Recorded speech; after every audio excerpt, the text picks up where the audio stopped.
Thousands of women and girls worldwide are subjected to forced marriage, mutilation, attacks, and even murder, all in the name of honor. A new documentary called Honor Diaries shines a spotlight on this pervasive problem. Tabinda Naeem has the story.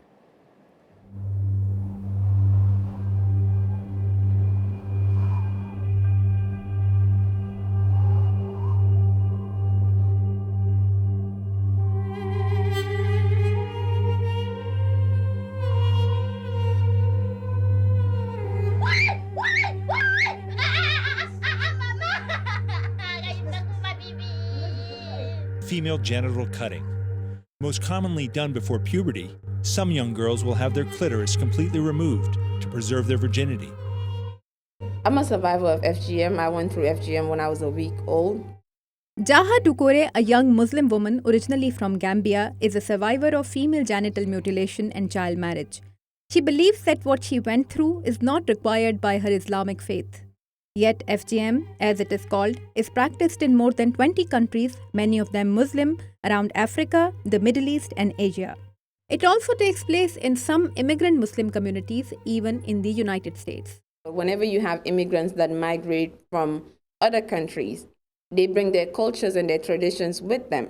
People don't know that it happens. That's why it's easy it happens, because when it happens and no one really talks about it, the way we can change attitudes in the United States is by raising awareness, getting more people involved, getting the government involved, providing support services for these girls, giving them hope and giving them, letting them know that people really do care. The injustice that Jaha Dukure speaks out against is one of many human rights abuses committed against women in the name of honor, which are highlighted in a recently released documentary, Honor Diaries.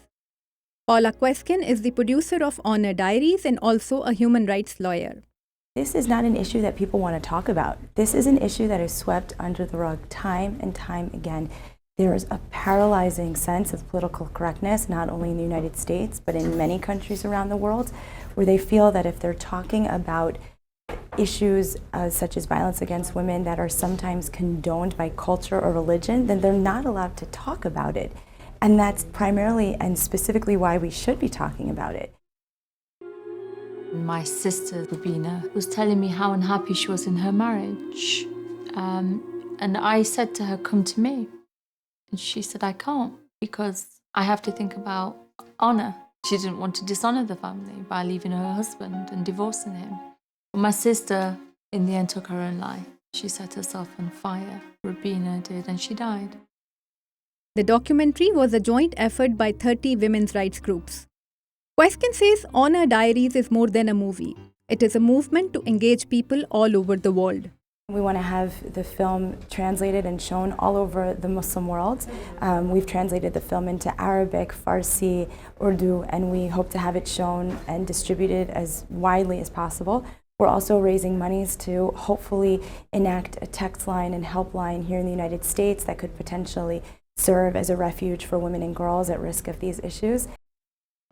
For bringing shame to the family, her own husband cut off her nose and ears. Muzammil Hassan is accused of beheading his wife after she filed for divorce. And allegedly run down by her own father for becoming too westernized. The murder was seen as an honor killing. The producers hope the documentary will help more people break the silence and open an honest dialogue on the issue of violence against women, which they say is the first step to promote change. Tabinda Naeem, Voice of America, Washington.